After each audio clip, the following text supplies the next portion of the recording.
ओम गणगणपते नमः। ओम गणगणपते नमः। ओम गणगणपते नमः। ओम नमः शिवाय। कोटि रुद्र संहिता 12 ज्योतिर्लिंगों तथा उनके उपलिंगों का वर्णन एवं उनके दर्शन पूजन की महिमा। जो निर्विकार होते हुए भी अपनी माया से ही विराट विश्व का आकार धारण कर लेते हैं, स्वर्ग और अपवर्ग जिनके कृपा कटाक्ष के ही वैभव बताए जाते हैं, तथा योगीजन जिन्हें सदा अपने हृदय के भीतर अद्वितीय आत्मज्ञानंद स्वरूप में ही देखते हैं, उन तेजोमय भगवान शंकर को, जिनका आधा शरीर शैलराज कुमारी पार्वती से सुशोभित है, निरंतर मेरा नमस्कार है। जिसकी कृपापूर्ण चितवन बड़ी ही सुंदर है, जिसका मुखारविंद मंद मुस्कान की छटा से अत्यंत मनोहर दिखाई देता है, जो चंद्रमा की कला से परम उज्जवल है, जो आध्यात्मिक आदि तीनों तापों को शांत कर देने में समर्थ है, जिसका स्वरूप सचिन्मय एवं परमानंद रूप से प्रकाशित होता है, तथा जो गिरिराज नंदिनी पार्वती के भुजपाश से आवेष्टित है, वह शिव नामक कोई अनिर्वचनीय तेजपुंज सबका मंगल करे। ऋषि बोले, सूत जी, आपने संपूर्ण लोगों के हित की कामना से नाना प्रकार के आख्यानों से युक्त जो शिवावतार का महात्म्य बताया है, वह बहुत ही उत्तम है। तात, आप पुनः शिव के परम उत्तम महात्म्य का तथा शिवलिंग की महिमा का प्रसन्नता पूर्वक वर्णन कीजिए। आप शिव भक्तों में श्रेष्ठ हैं, अतः धन्य हैं। प्रभु, आपके मुखारविंद से निकले हुए भगवान शिव के सुरम में यश रूपी अमृत का अपने कर्णपुटों द्वारा पान करके हम तृप्त नहीं हो रहे हैं, अतः फिर उसी का वर्णन कीजिए।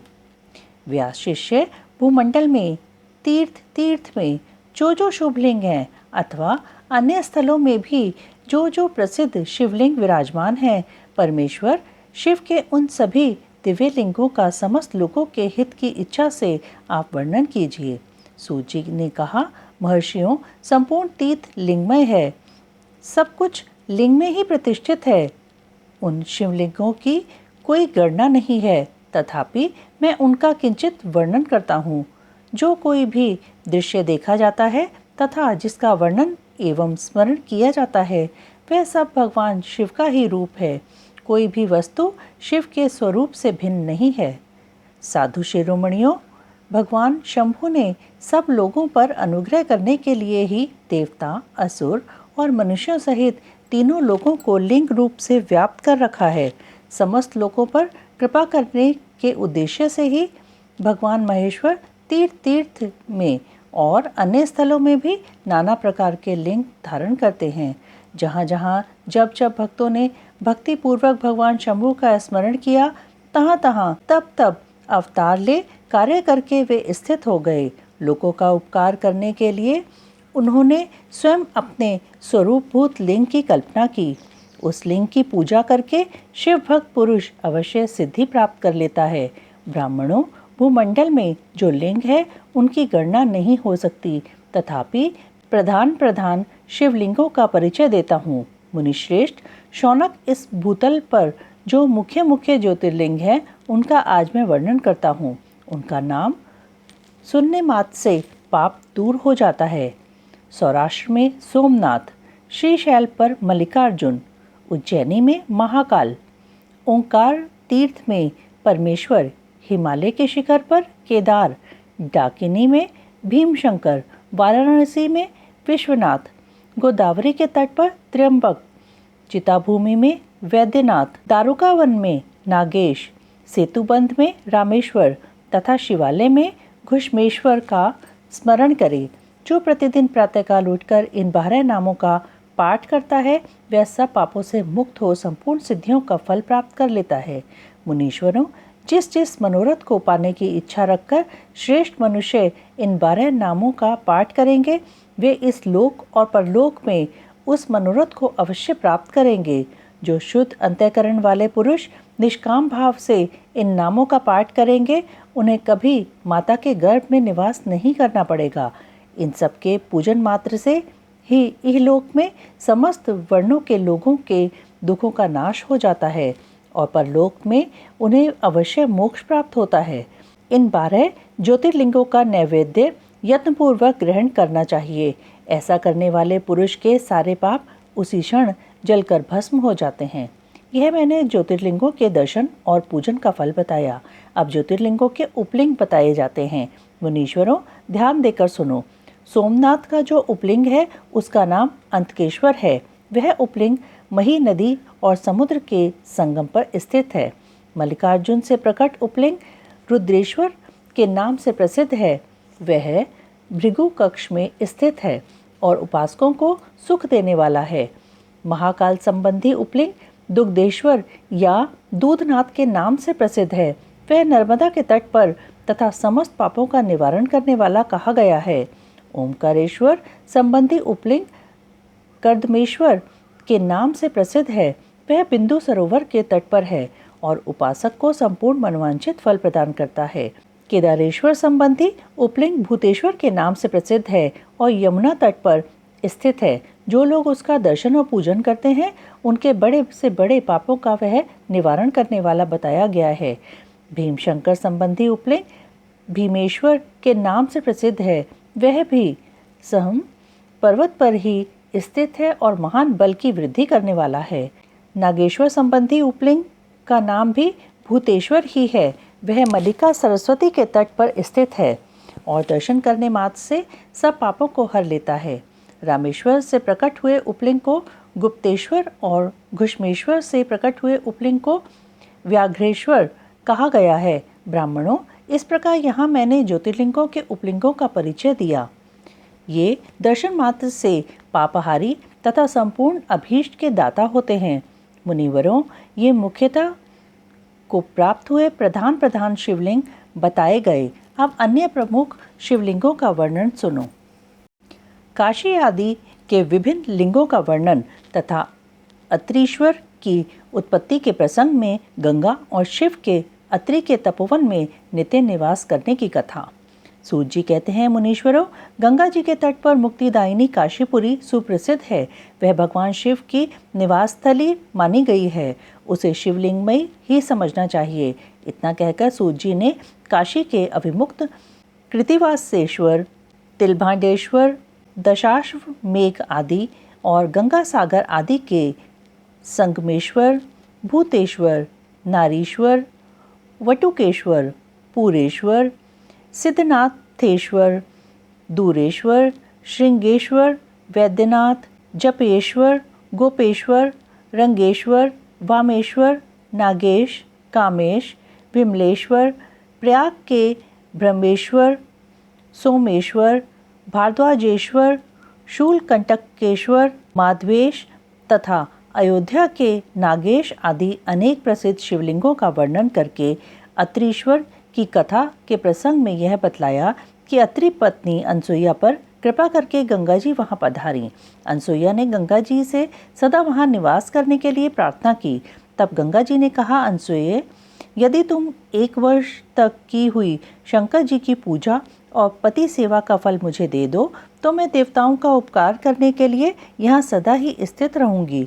पतिव्रता का दर्शन करके मेरे मन को जैसी प्रसन्नता होती है वैसी दूसरे उपायों से नहीं होती।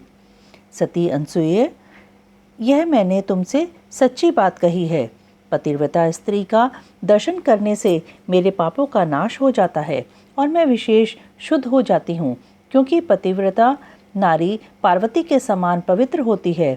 अतः यदि तुम जगत का कल्याण करना चाहती हो तो लोक हित के लिए मेरी मांगी हुई वस्तु मुझे देती हो तो मैं अवश्य यहाँ स्थिर रूप से निवास करूँगी। सूत जी कहते हैं, मुनियों, गंगा जी की यह बात सुनकर पतिव्रता अनसुईया ने वर्ष भर का वह सारा पुण्य उन्हें दे दिया।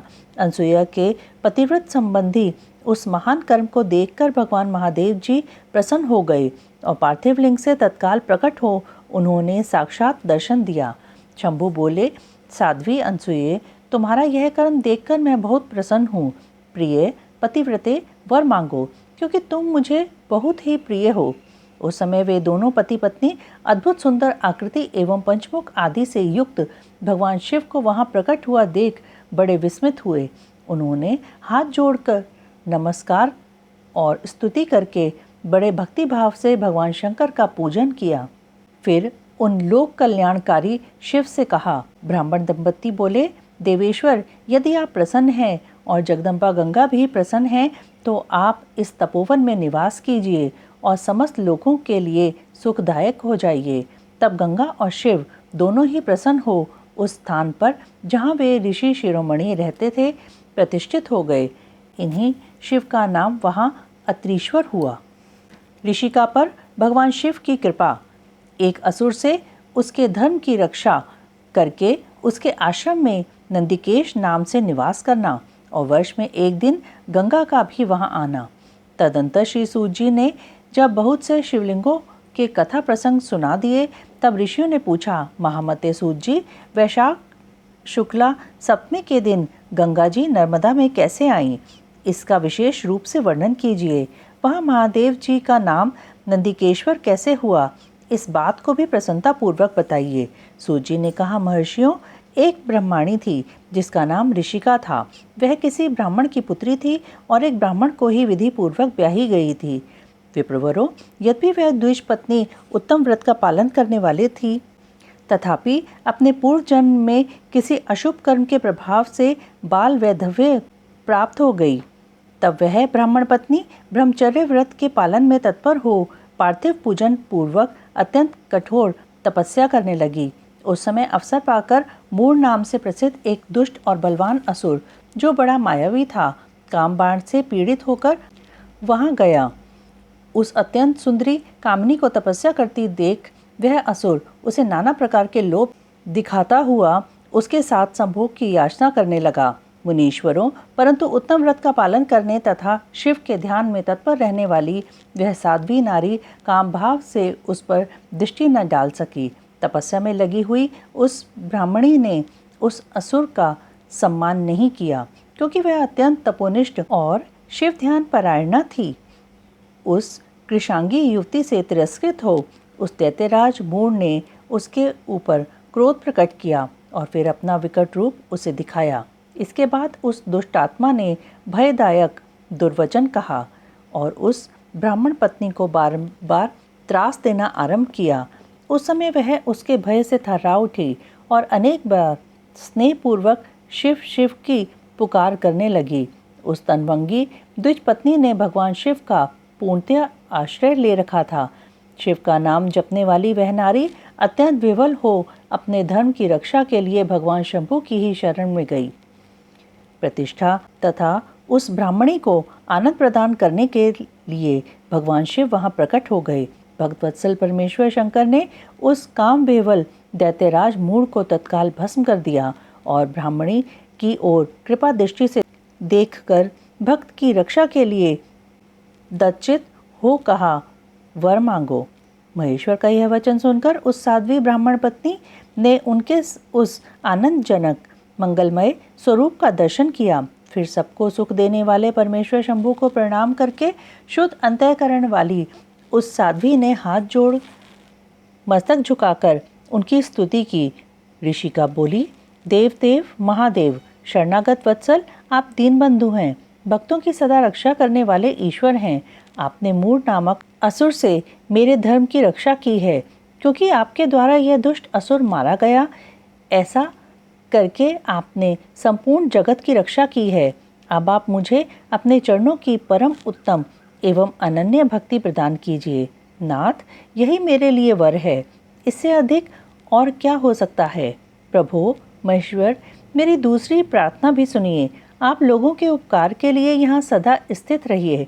महादेव जी ने कहा, ऋषिके, तुम सदाचारिणी और विशेषतः मुझ में भक्ति रखने वाली हो। तुमने मुझसे जो जो वर मांगे हैं वे सब मैंने तुम्हें दे दिए। ब्राह्मणों, इसी बीच में श्री विष्णु और ब्रह्मा आदि देवता वहां भगवान शिव का आविर्भाव हुआ जान हर्ष से भरे हुए आए और अत्यंत प्रेम पूर्वक शिव को प्रणाम करके उन सब ने उनका भली भांति पूजन किया। फिर शुद्ध हृदय से हाथ जोड़ मस्तक झुकाकर उनकी स्तुति भी की।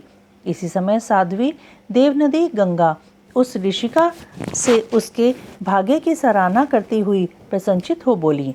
गंगा ने कहा, ऋषिके, वैशाख मास में एक दिन यहाँ रहने के लिए मुझे भी तुम्हें वचन देना चाहिए। उस दिन मैं भी इस तीर्थ में निवास करना चाहती हूँ।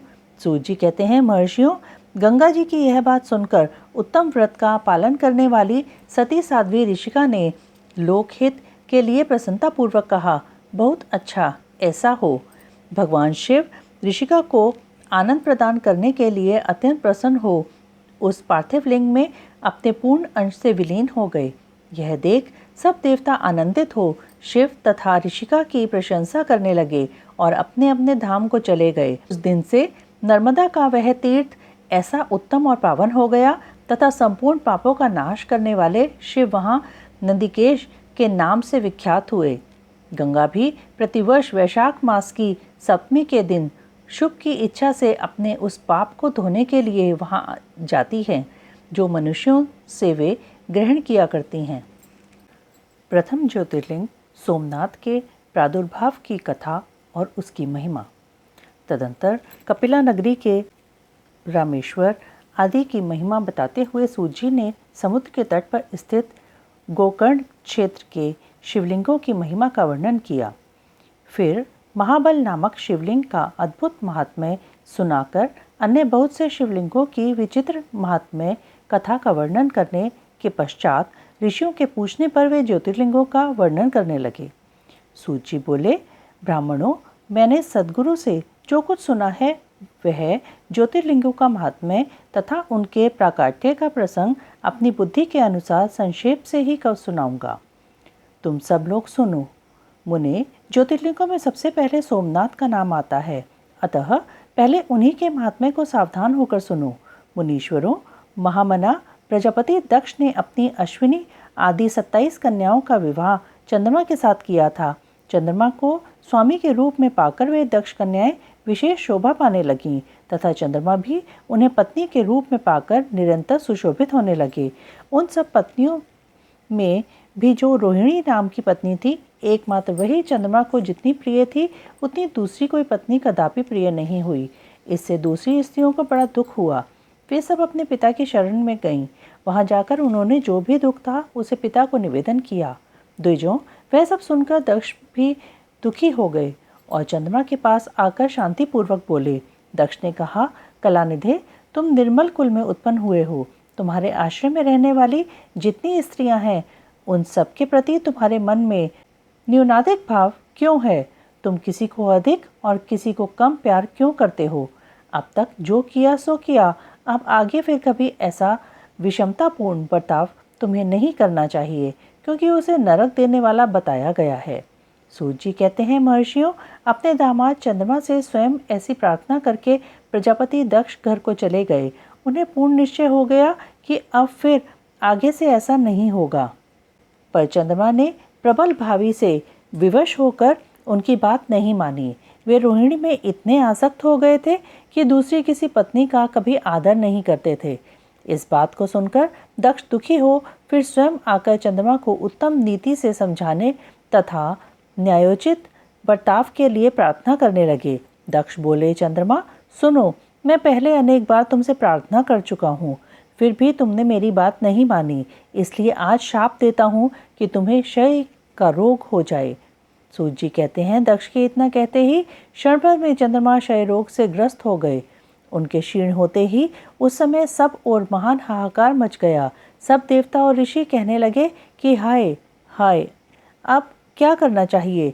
चंद्रमा कैसे ठीक होंगे? मुने, इस प्रकार दुख में पड़कर वे सब लोग विवल हो गए। चंद्रमा ने इंद्र आदि सब देवताओं तथा ऋषियों को अपनी अवस्था सूचित की। तब इंद्र आदि देवता तथा वशिष्ठ आदि ऋषि ब्रह्मा जी की शरण में गए। उनकी बात सुनकर ब्रह्मा जी ने कहा, देवताओं, जो हुआ सो हुआ, अब वह निश्चय ही पलट नहीं सकता, अतः उसके निवारण के लिए मैं तुम्हें एक उत्तम उपाय बताता हूँ। आदरपूर्वक सुनो। चंद्रमा देवताओं के साथ प्रभास नामक शुभ क्षेत्र में जाएं और वहां मृत्युंजय मंत्र का विधि पूर्वक अनुष्ठान करते हुए भगवान शिव की आराधना करें। अपने सामने शिवलिंग की स्थापना करके वहां चंद्रदेव नित्य तपस्या करें। इससे प्रसन्न होकर शिव उन्हें क्षय रहित कर देंगे। तब देवताओं तथा ऋषियों के कहने से ब्रह्मा जी की आज्ञा के अनुसार चंद्रमा ने वहां 6 महीने तक निरंतर तपस्या की। मृत्युंजय मंत्र से भगवान वृषभध्वज का पूजन किया। 10 करोड़ मंत्र का जप और मृत्युंजय का ध्यान करते हुए चंद्रमा वहां स्थिरचित होकर लगातार खड़े रहे। उन्हें तपस्या करते देख भक्तवत्सल भगवान शंकर प्रसन्न हो उनके सामने प्रकट हो गए और अपने भक्त चंद्रमा से बोले। शंकर जी ने कहा, चंद्रदेव, तुम्हारा कल्याण हो, तुम्हारे मन में जो अभीष्ट हो वह वर मांगो, मैं प्रसन्न हूँ, तुम्हें संपूर्ण उत्तम वर प्रदान करूँगा। चंद्रमा बोले, देवेश्वर, यदि आप प्रसन्न हैं तो मेरे लिए क्या असाध्य हो सकता है। तथापि प्रभु शंकर, आप मेरे शरीर के क्षय रोग का निवारण कीजिए, मुझसे जो अपराध बन गया हो उसे क्षमा कीजिए। शिवजी ने कहा, चंद्रदेव, एक पक्ष में प्रतिदिन तुम्हारी कला क्षीण हो और दूसरे पक्ष में फिर वह निरंतर बढ़ती रहे। तदंतर चंद्रमा ने भक्ति भाव से भगवान शंकर की स्तुति की। इससे पहले निराकार होते हुए भी वे भगवान शिव फिर साकार हो गए। देवताओं पर प्रसन्न हो उस क्षेत्र के महात्म्य को बढ़ाने तथा चंद्रमा के यश का विस्तार करने के लिए भगवान शंकर उन्हीं के नाम पर वहां सोमेश्वर कहलाए और सोमनाथ के नाम से तीनों लोकों में विख्यात हुए। ब्राह्मणों, सोमनाथ का पूजन करने से वे उपासक के क्षय तथा कोढ़ आदि रोगों का नाश कर देते हैं। ये चंद्रमा धन्य हैं, कृतकृत्य हैं, जिनके नाम से तीनों लोकों के स्वामी साक्षात भगवान शंकर भूतल को पवित्र करते हुए प्रभास क्षेत्र में विद्यमान हैं। वहीं संपूर्ण देवताओं ने सोमकुंड की भी स्थापना की है, जिसमें शिव और ब्रह्मा का सदा निवास माना जाता है। चंद्रकुंड इस भूतल पर पापनाशन तीर्थ के रूप में प्रसिद्ध है। जो मनुष्य उसमें स्नान करता है वह सब पापों से मुक्त हो जाता है। क्षय आदि जो असाध्य रोग होते हैं वे सब उस कुंड में 6 मास तक स्नान करने मात्र से नष्ट हो जाते हैं। मनुष्य जिस फल के उद्देश्य से इस उत्तम तीर्थ का सेवन करता है उस फल को सर्वथा प्राप्त कर लेता है, इसमें संशय नहीं है। चंद्रमा निरोग होकर अपना पुराना कार्य संभालने लगे। इस प्रकार मैंने सोमनाथ की उत्पत्ति का सारा प्रसंग सुना दिया। मुनीश्वरों, इस तरह सोमेश्वर लिंग का प्रादुर्भाव हुआ है। जो मनुष्य सोमनाथ के प्रादुर्भाव की इस कथा को सुनता अथवा दूसरों को सुनाता है वह संपूर्ण अभीष्ट को पाता और सब पापों से मुक्त हो जाता है। मल्लिकार्जुन और महाकाल नामक ज्योतिर्लिंगों के आविर्भाव की कथा तथा उनकी महिमा। सूत जी कहते हैं, महर्षियों, अब मैं मल्लिकार्जुन के प्रादुर्भाव का प्रसंग सुनाता हूँ, जिसे सुनकर बुद्धिमान पुरुष सब पापों से मुक्त हो जाता है। जब महाबली तारकशत्रु शिवापुत्र कुमार कार्तिकेय सारी पृथ्वी की परिक्रमा करके फिर कैलाश पर्वत पर आए और गणेश के विवाह आदि की बात सुनकर क्रौंच पर्वत पर चले गए, पार्वती और शिवजी के वहां जाकर अनुरोध करने पर भी नहीं लौटे तथा वहां से भी 12 कोस दूर चले गए। तब शिव और पार्वती ज्योतिर्मय स्वरूप धारण करके वहां प्रतिष्ठित हो गए। वे दोनों पुत्र स्नेह से आतुर हो और पौर्णमासी के दिन पार्वती जी निश्चय ही वहां पदार्पण करती हैं। उसी दिन से लेकर भगवान शिव का मल्लिकार्जुन नामक एक लिंग तीनों लोकों में प्रसिद्ध हुआ। उसमें पार्वती और शिव दोनों की ज्योतियां प्रतिष्ठित हैं। मल्लिका का अर्थ पार्वती है और अर्जुन शब्द शिव का वाचक है। उस लिंग का जो दर्शन करता है वह समस्त पापों से मुक्त हो जाता है और संपूर्ण अभीष्ट को प्राप्त कर लेता है, इसमें संशय नहीं है। इस प्रकार मल्लिकार्जुन नामक द्वितीय ज्योतिर्लिंग का वर्णन किया गया, जो दर्शन मात्र से लोगों के लिए सब प्रकार का सुख देने वाला बताया गया है।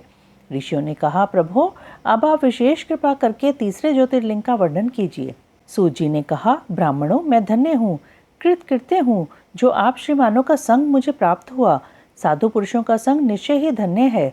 अतः मैं अपना सौभाग्य समझकर पापनाशनी परम पावनी दिव्य कथा वर्णन करता हूँ। तुम लोग आदरपूर्वक सुनो।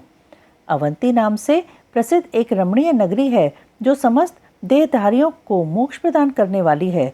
वह भगवान शिव को बहुत ही प्रिय है, परम पुण्यमयी और लोक पावनी है। उस पुरी में एक श्रेष्ठ ब्राह्मण रहते हैं, जो शुभ कर्म परायण, वेदों के स्वाध्याय में संलग्न तथा वैदिक कर्मों के अनुष्ठान में सदा तत्पर रहने वाले थे। वे घर में अग्नि की स्थापना करके प्रतिदिन अग्निहोत्र करते और शिव की पूजा में सदा तत्पर रहते थे। वे ब्राह्मण देवता प्रतिदिन पार्थिव शिवलिंग बनाकर उसकी पूजा किया करते थे। वेदप्रिय नामक वे ब्राह्मण देवता सम्यक ज्ञानार्जन में लगे रहते थे, इसलिए उन्होंने संपूर्ण कर्मों का फल पाकर वह सद्गति प्राप्त कर ली जो संतों को ही सुलभ होती है। उनके शिव पूजा परायण 4 तेजस्वी पुत्र थे जो पिता माता से सद्गुणों में कम नहीं थे। उनके नाम थे देवप्रिय, प्रियमेघा, सुकृत और सुव्रत।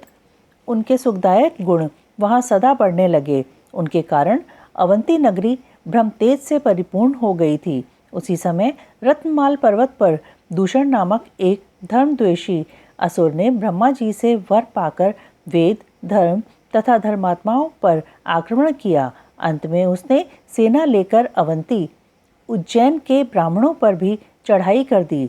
उसकी आज्ञा से 4 भयानक दैत्य चारों दिशाओं में प्रलयाग्नि के समान प्रकट हो गए, परंतु वे शिव विश्वासी ब्राह्मण बंधु उनसे डरे नहीं। जब नगर के ब्राह्मण बहुत घबरा गए तब उन्होंने उनको आश्वासन देते हुए कहा, आप लोग भगवत्सल भगवान शंकर पर भरोसा रखें। यूँ कह शिवलिंग का पूजन करके वे भगवान शिव का ध्यान करने लगे। इतने में ही सेना सहित दूषण ने आकर उन ब्राह्मणों को देखा और कहा, इन्हें मार डालो, बांध लो। वेदप्रिय के पुत्र उन ब्राह्मणों ने उस समय उस दैत्य की कही हुई वह बात नहीं सुनी, क्योंकि वे भगवान शंभु के ध्यान मार्ग में स्थित थे। उस दुष्टात्मा दैत्य ने जो ही उन ब्राह्मणों को मारने की इच्छा की, त्यों ही उनके द्वारा पूजित पार्थिव शिवलिंग के स्थान में बड़ी भारी आवाज के साथ एक गड्ढा प्रकट हो गया। उस गड्ढे से तत्काल विकट रूपधारी भगवान शिव प्रकट हो गए, जो महाकाल नाम से विख्यात हुए। वे दुष्टों के विनाशक तथा सत्पुरुषों के आश्रयदाता हैं। उन्होंने उन दैत्यों से कहा, अरे खल, मैं तुझ जैसे दुष्टों के लिए महाकाल प्रकट हुआ हूँ। तुम इन ब्राह्मणों के निकट से दूर भाग जाओ। ऐसा कहकर महाकाल शंकर ने सेना सहित दूषण को अपने हुंकार मात्र से तत्काल भस्म कर दिया। कुछ सेना उनके द्वारा मारी गई और कुछ भाग खड़ी हुई। परमात्मा शिव ने दूषण का वध कर डाला।